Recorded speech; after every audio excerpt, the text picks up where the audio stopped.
Hello, everybody. This is Rabbi Heschel Weiner from the Wilder Science Center, and I'm now presenting to you the second Judaica lecture of the Jerusalem Science Contest on nuclear energy. I'm going to be going through all of the publications that I've asked you to at least take a look at. You're not going to be held required to knowing every single thing that I've sent you. In fact, the purpose of this lecture is I'm going to go through it slowly and mark off for you what is important, that which, and when I say important, I mean this section is where I'm going to focus on in terms of producing questions. Then there's a section which is called, I call it skim, S-K-I-M, to skim it. That means that it's not totally unimportant, but it's not going to be an area of focus. I might just get a few questions out of it of general interest. I'm not asking you to spend a lot of memory power on areas that I tell you to skim. If you read it through one or two, maybe just make a couple of notes to yourself about the general idea. That should provide more than enough information that you need in order to answer the questions. And then there's the section which I'm going to say skip. Skip, meaning that I'm not going to take any questions from that. I provided the articles in full for your own information and enjoyment and curiosity and self-edification, but I'm not going to draw any questions from it whatsoever, and I will try to be to enunciate the skip as opposed to skim, even though both words start off with SKI. But skim will yield some questions, whereas skip will yield no questions. Now, by far, the most important article that I want you to know is the article which is entitled How Green is Judaism? Exploring Jewish Environmental Ethics by David Vogel of the Haas School of Business. Page one of his article is the title page. Page 2, skim. Except at the very bottom of page 2, starting off with the last word on the page, both, and then go to page 3. Both the biblical corpus itself, which extends over 7 or 8 centuries, as well as post-biblical exegesis, contains not one normative view of nature, but a variety of views.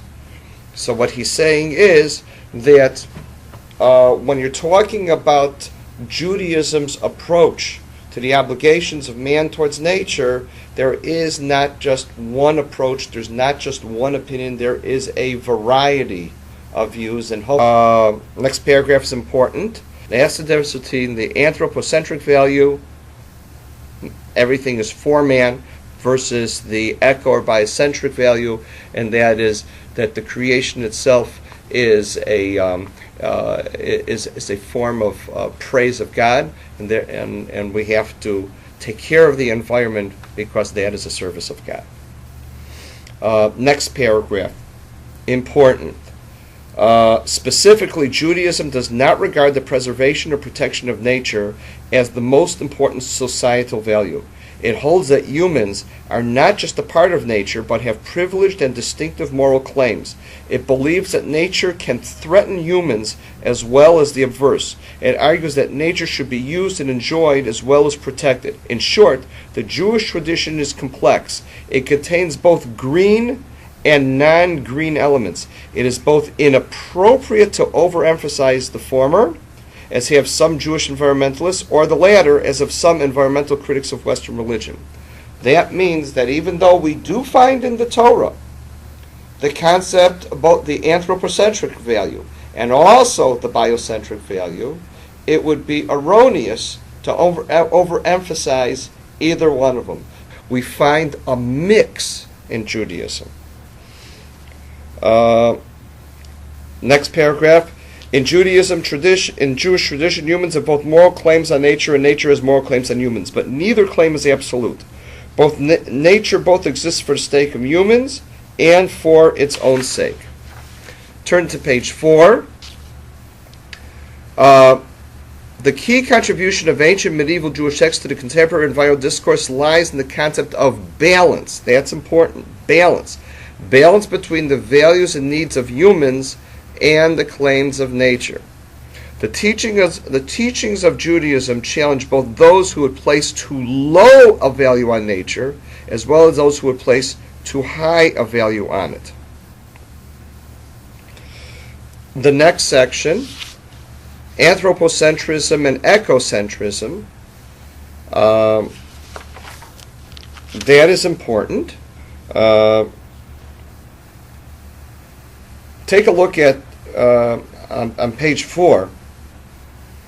You have it says, when you besiege a town for many days. This is found in Devarim, Perek Chaf, Psukim, Yud and Chaf. It says Deuteronomy 20:19-20. When you besiege a town for many days, waging war against it, to seize it, and you are not to bring ruin upon its trees, by swinging away with an axe against them.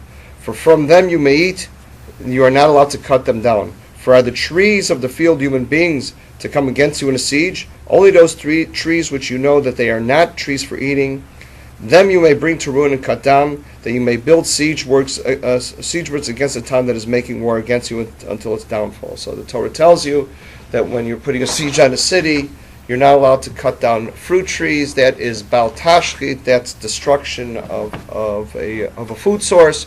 But you could cut down the non-fruit-bearing trees. And so there's an interesting machloket, or perspective, between Avraham ibn Ezra and Rashi.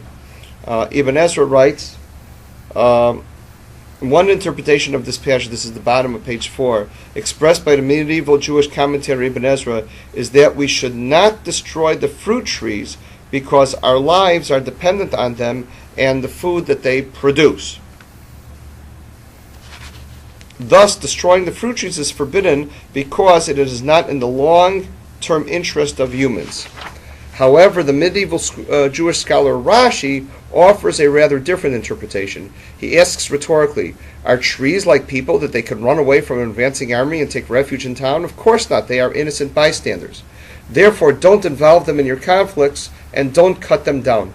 In short, the trees have a life of their own. They don't just exist to serve human needs.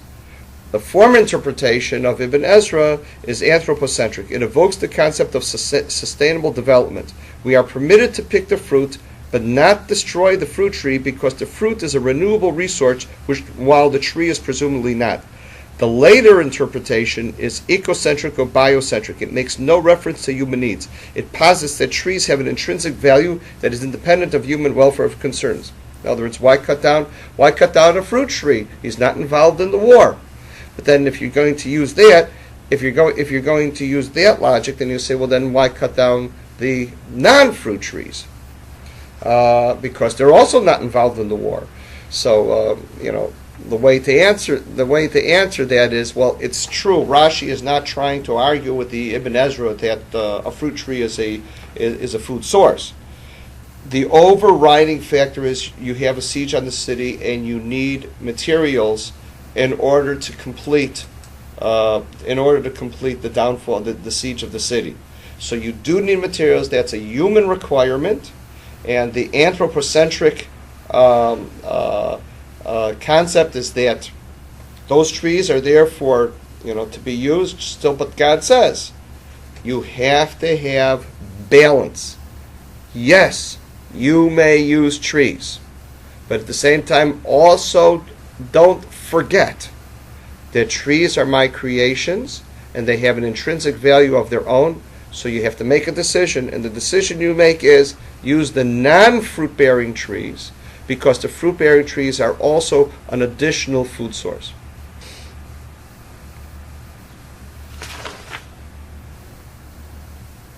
Take a look at page 6 in the first paragraph. The Torah's distinction between fruit-bearing and non-fruit-bearing trees seems to suggest both ideas. Nature exists both for the benefit of humans and has a value which is independent of human needs. Then the next two paragraphs we once talked about before is the mitzvah of Shiluach HaKan, which is found in Devarim, chapter Kaf Beis, Vav Zayin. where you know that there is an argument between the Ramban and the Abarbanel as to what is the purpose of this mitzvah.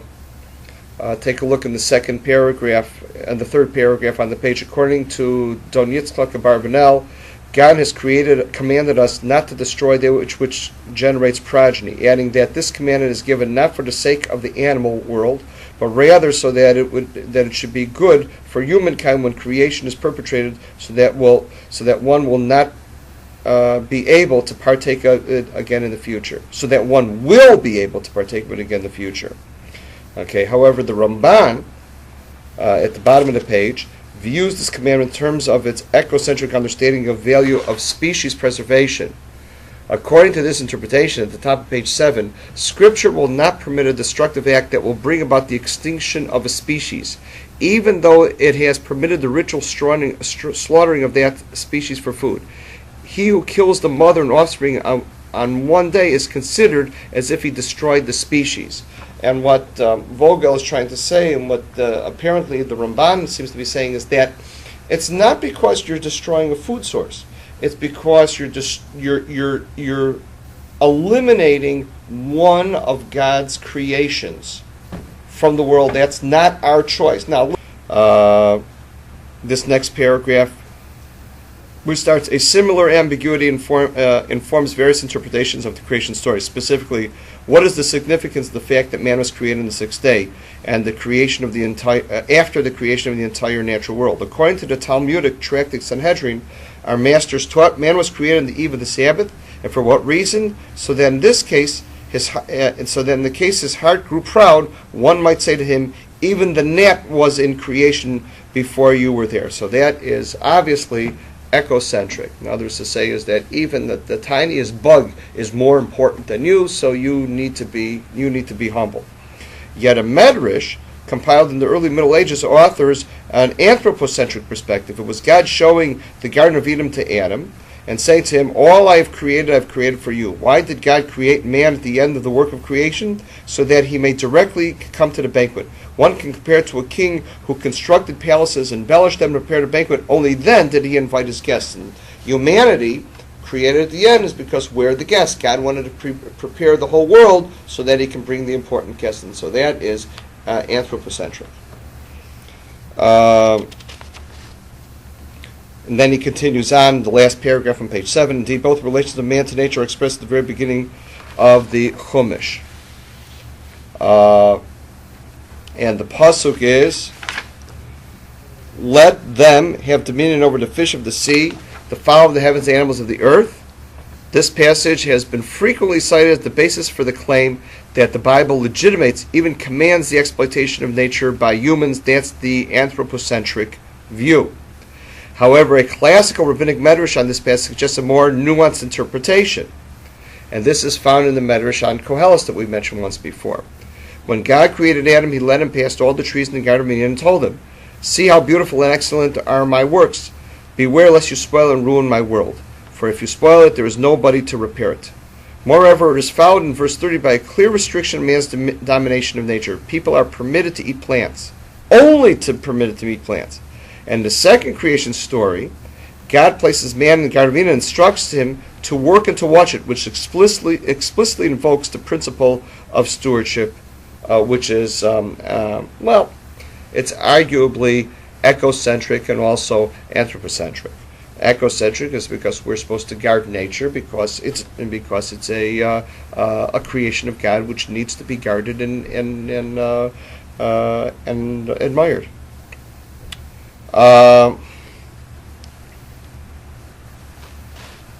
Now the next section, page 8. The same complex relationship of people to nature also informs the environmental ethic explicit in the laws of kashrut, which distinguish between foods that are permissible and permitted to eat and sacrifice. The same complex relationship of people to nature also informs the environmental ethic implicit in the laws of kashrut, which distinguish between foods that are permissible and prohibited to eat and sacrifice. Vogel's trying to make the point that God did not permit us to eat all the animals of the world, just only certain specific domesticated animals, because there is a preponderance of them. They're bred, and there's a lot of them, and eating them is not going to destroy the ecosystem. But if you spend your time eating all types of game animals or wild animals, you're going to be destroying nature. Well, I mean, one could argue back simply that domesticated animals are easy to domesticate. Wild animals are not easy to domesticate, and that's the reason why there's lots of domesticated animals, and that's why we're allowed to eat them. It's not as if there aren't wild animals that we're not allowed to eat. I mean, there, for example, the gazelle and the giraffe and the deer. I mean, these are all non-domesticated animals that we're allowed to eat. Take a look on page 9, the second paragraph. This is obviously coincidental, since the origin of contrary laws has nothing to do with animal protection. Rather, they stem from the divine compromise with Noah, which permitted humans to eat meat, but only under certain conditions. But what is not coincidental is that both the ancient Jewish and contemporary environmentalists believed that many of God's creatures do exist for the sake of humans. The fact that much of the animal world was not created for man's use is further made clear in Job, when God points with pride to the various magnificent creatures he has created, virtually all of whom are useless to people. This includes the lion, the mountain goat, the wild ass, the buffalo, the ostrich, the wild horse, the eagle, the hippopotamus, and the crocodile. So when Vogel's point here, and this is important, is that God was emphasizing to Eov, you can't understand me, you can't understand my ways. I've made all these wonderful types of creatures that human beings don't use at all and stay away from. And so that selection in Eov seems to point that there is an ecocentric value of being in awe of nature, even if it has absolutely no use for mankind.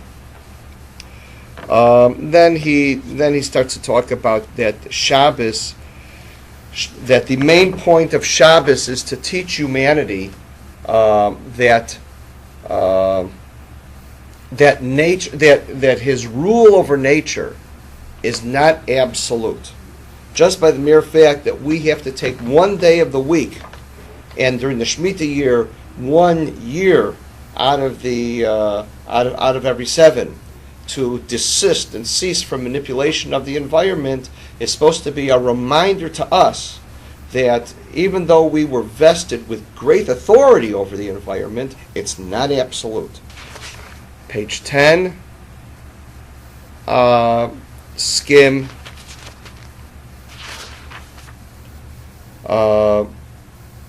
Page 11, starting with the second paragraph. A similar principle underlies the various rules regulating the treatment of animals that appear sporadically in the Chumash and are echoed in rabbinic tradition. On one hand, compassion for all of God's living creatures is required. Animals have feelings which man is obligated to respect. The principle in rabbinic literature related to the treatment of animals is Tsar Bale Chaim. We may not introduce any type of facility that would cause Tsar Bale Chaim. Now we have to understand what the rules of Tsar Bale Chaim are. It's not just all in companies that we're never allowed to cause any type of discomfort to animals. But there has to be a very powerful overriding benefit to push aside Tsar Bale Chaim. Tsar Bale Chaim is very important. There's also, he brings a few examples in the next paragraph. Forbids the farmer to plow with an ox and a donkey yoked together, because according to one interpretation, this would impose greater hardship on the weaker animal. Likewise, a farmer is not permitted to muzzle an ox during the threshing period to prevent his eating of the grain. Nor can an ox or sheep be slaughtered on the same day as its offerings, because that causes Tsar Bale Chaim, psychological Tsar Bale Chaim, to the mother. The Torah explicitly instructs Jews not to extend their animosity to the animals of their enemy. And when you see the donkey of one who hates you crouching under its burden, restrain from abandoning, unbind yet unbind it together with him. So there's this concept of Tsar Bale Chaim, that whatever we do, we have to concern ourselves with Tsar Bale Chaim, that we don't, for no reason, create pain to animals and to the ecology. Not only the laws of kosher slaughtering seek to minimize the pain of the animal being killed, this is the bottom of page 11, but the biblical basis for the Talmudic separation of the consumption of meat and milk is based on a passage which speaks to compassion for animals, namely that a kid cannot be boiled in the milk of its mother. Page 12, skipping down a little bit into the third paragraph. This passage makes explicit the Jewish prohibition against human sacrifice, but its environmental context is equally significant. The life of an animal is sacrificed so that a human being, one whose survival is central to the future of Jewish people, may live. Again, next paragraph, yes, once again, limits apply. Only domesticated animals can be sacrificed, thus assuring species preservation. In this context, the last paragraph on the page, it is useful to note the historical context of Deuteronomy. Ancient practices of warfare knew no limits. Nothing was allowed to interfere with the achievement of military objectives, specifically in this case the conquest of a city. Presumably the besieging force stood to benefit in some way from the destruction of the fruit trees in the vicinity of the city being attacked. Otherwise there would be no reason to invoking the concept of Baal Tashkit in the contest in the first place. The halacha subsequently extended the principle of Baal Tashkit to prohibit the diverting of the flow of a river to cause distress to a besieged city. So the same halacha that says, the same pasuk that says that you're not allowed to cut down fruit trees, we learn from that you're also not, if there was a water source to the city, you're not allowed to divert the water source. Now, this last thing that he says on page 13 about the Rambam saying in the Guide to the Perplexed that it should not be, the very last sentence on the page 13, it should not be believed that all the beings exist for the sake of the existence of humanity.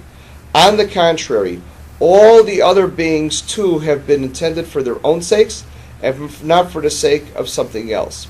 Well, yes and no. If you actually take a look at the at that piece of Moreh Nevuchim, the Rambam only applies that to the stars in the cosmos. He says that the planets and the stars, their existence is independent of man, that they give praise to God, but however, everything in the biosphere. Take a look on page 14. The Jewish tradition is also both respectful and appreciative of nature. Thus, Rabbi Yochanan ben Zakkai used to say, if you have a sapling in your hand and someone should say to you that the Mashiach has come, stay and complete the planting and then go greet Mashiach. The philosopher Bachya Bekuda wrote that Jews should engage in meditation upon creation in order to sense God's majesty, while a large number of Kabbalistic words consider nature itself as a garment of the Shekhinah. You also know about the Perek Shira, a mystical poem from the year 900, some say earlier than that, has verses from all kinds of creatures singing God's praises, while one tradition of Jewish mysticism included outdoor meditation. Starting at this point until page 18, there is very little relevance to the Jerusalem Science Contest. So from the second paragraph on page 14 to page 18, give it one read through. Really skim almost to the point of skip. If anything, I'll pick one question out of there. Don't spend a lot of memory time on it. Starting on page 18, practical applications. Page 18 and 19 are important. Up until on page 19 where it says the non-green dimensions of Judaism. Page 18 and 19 are important, specifically on page 19 in the second paragraph that starts off, moreover, the Jewish tradition does not regard economically the productive use of natural resources as wasteful. Thus, according to a contemporary interpretation of the Talmudic passage, if the transformative use of any raw material, including fruit-bearing trees, will produce more profit than using it in its present form, its transformative use is permitted. Meaning, you are allowed to cut down a fruit tree if it is no longer producing enough fruit. It is permitted to cut down the trees to be used for some other purpose of greater value, in which case, at that point, the lumber produced by the olive trees that are not producing the oil has a greater value than the olive oil itself. So it would be permitted to cut down those trees. So that now brings us to the concept of the non-green dimensions of Judaism found at the bottom of page 19. The opening sentence here is, while there are important differences between many contemporary environmental challenges and those which face the world in which ancient and medieval Jewish writers lived, the latter do not prefigure and incorporate many green elements. But it is equally important not to ignore the important ways in which Jewish texts dissent from a number of contemporary green values, especially those associated with radical ecology. Let's continue on. First, at the bottom, top of page 20. First, while Judaism clearly regards the preservation and protection of nature as an important value, it is certainly not the most important value. What is more important, performing mitzvot, all but a small portion. What is more important is performing mitzvot. And the point here is that the performance of mitzvot as the service of God and the maintenance of the Jewish people, that is primo.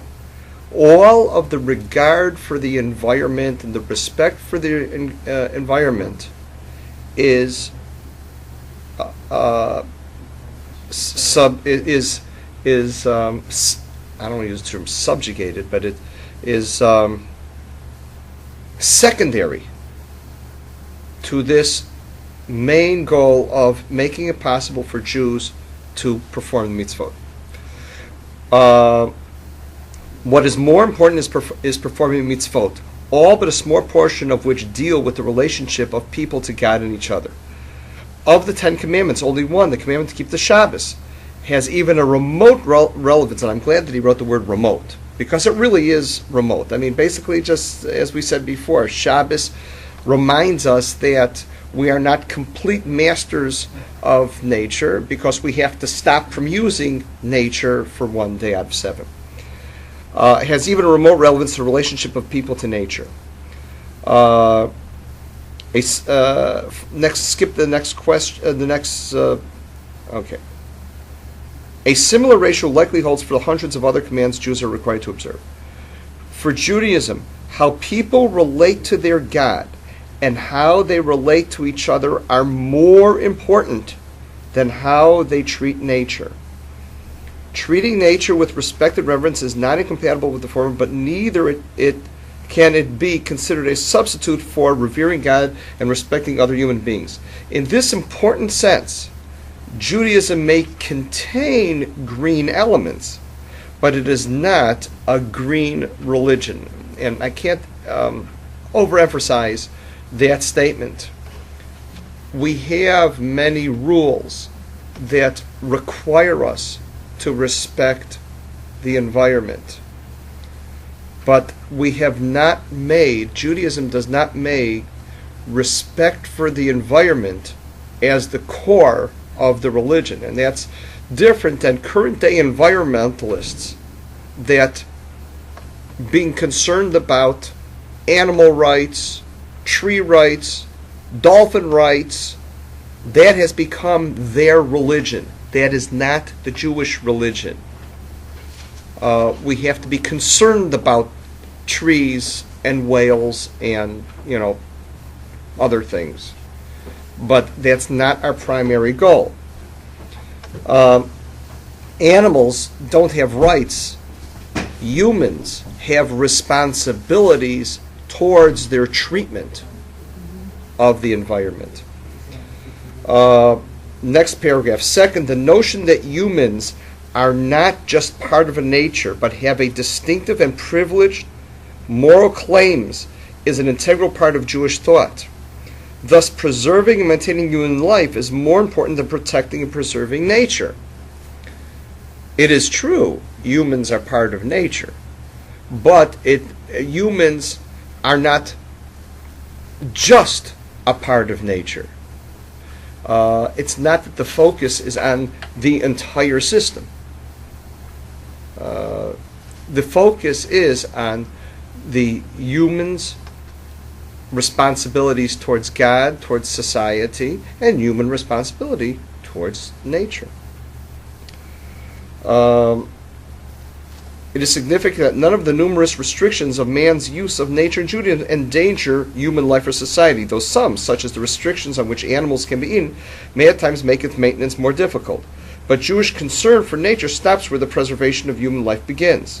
While numerous commands speak to the compassion for animal life, God did not hesitate to command the sacrifice of a wild ram to save Isaac or numerous lambs to save the lives of the Israelites in Egypt.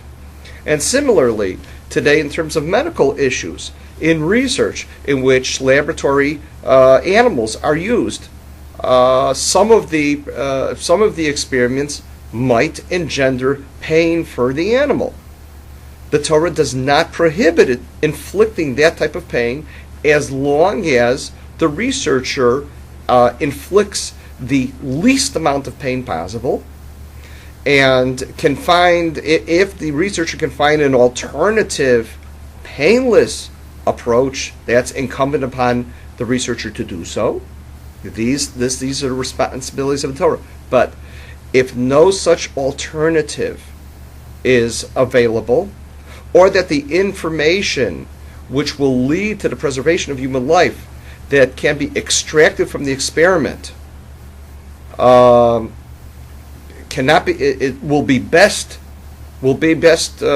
served by performing this experiment, then the Torah allows it, and even though it does inflict pain on the laboratory animals.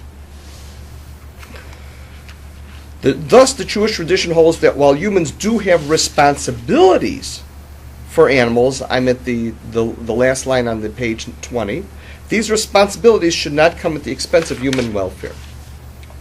Top page 21. In short, Judaism does not have right. In short, in Judaism, nature does not have rights. Rather, humans have responsibilities for the natural world. The next paragraph just explains that even though the land of Israel was described as a land of milk and honey, and if you take a look in Devarim Perek Ches, Psukim Zion to Tes, Eretz Chitaos Aro, Gevenu Tenev Raimon, Eretz Echemu Dvash, Eretz Asher Lo B'Miskenu Tucha B'Lechem, Lo Tachsar Kabal, Eretz Asher Avaneh Barzel Meharet Tachtzov Nechoshet. Still, nevertheless, while man's use or taming of nature must not be wasteful, the Jewish concept of the waste does not preclude the economically productive use of nature's assets or even the use of them to derive psychological benefits. As one commentator observes, the biblical imperative requires finding a balance between transformation and preservation. That's a key phrase here. The biblical imperative requires finding a balance between transformation, in other words, the usage of resources, and preservation of those self-same resources. Okay, page 21. Then at the bottom of page 21, he talks about the criticism Jews of the activities of the Pacific Lumber Company. The firm is owned by Maxim Corporation, whose major shareholder is the Jewish businessman Charles Hurwitz. After Pacific Lumber began to increase the rate at which the ancient redwoods and its property were being logged following its takeover by Maxim, a number of Jews, including several rabbis, publicly appealed to its CEO to do tshuva and perform a great mitzvah by dedicating himself to the preservation of Headwaters Forest. The company's critics attempt to bring Jewish wisdom and ethics to bear on this issue in a way of pressuring the firm's owner. Preserving the redwoods in the Headwaters Forest may be a good or wise idea, but it's unclear that it's either mandated or logically flows from the teachings of Judaism. According to Talmudic interpretations about Tashkit, natural objects should not be wasted needlessly and destroyed. But using the lumber harvested from Headwaters forests for commercial purposes is not necessarily wasteful. Rather, it constitutes an alternative use, one which may be more or less important than letting the trees remain standing. And that's what Vogel is saying here, and this is what we've been saying over and over again, that you have to compare the value of the natural product to the value which can be derived, but at the same time, the Torah firmly takes the stand of the Lorax against the Onceler, that that even though everybody needs a thneed, you can't cut down all of the what was it, the tropola trees, whatever, tropola trees. Okay.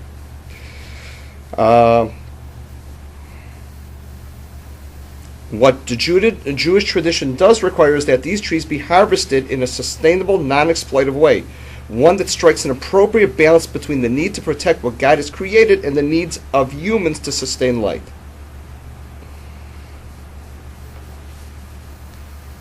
Then the last paragraph on 22. Finally, Judaism does not view nature as inherently benevolent. While recognizing the beauty and majesty of natural world, it also perceives that nature can also be terrifying and threatening. According to Jewish thought, human efforts to discipline or subdue nature do not, as many radical ecologists claim, stem from the urge to dominate nature, but rather represent a response to the real challenges to human survival posed by the natural world. Notwithstanding the achievements of modern science and technology, these challenges have by no means disappeared. So, environmentalists see everything in nature as beneficial. The Torah does not necessarily see it that way. Now, the final paragraph on page 23, these four ideas: that protecting the natural world is not the highest imperative, that human life is more important than non-humans, that nature is to be used and enjoyed and well preserved, that nature can threaten humans just as humans can threaten nature, should not be viewed as the outdated legacies of a pre-industrial religion. They represent an important contribution to contemporary efforts to define and redefine the appropriate ethical relationship between people and the physical world in which they live and which God created. So the four ideas is: number one, protecting the natural world is not the highest priority. Number two, human life is more important than non-human life. Number three, nature is to be used, enjoyed, and preserved. Number four, nature can threaten humans, just as humans can threaten nature. And in summary, humans are not just a cog of nature. All right, so that's the end of Vogel's work.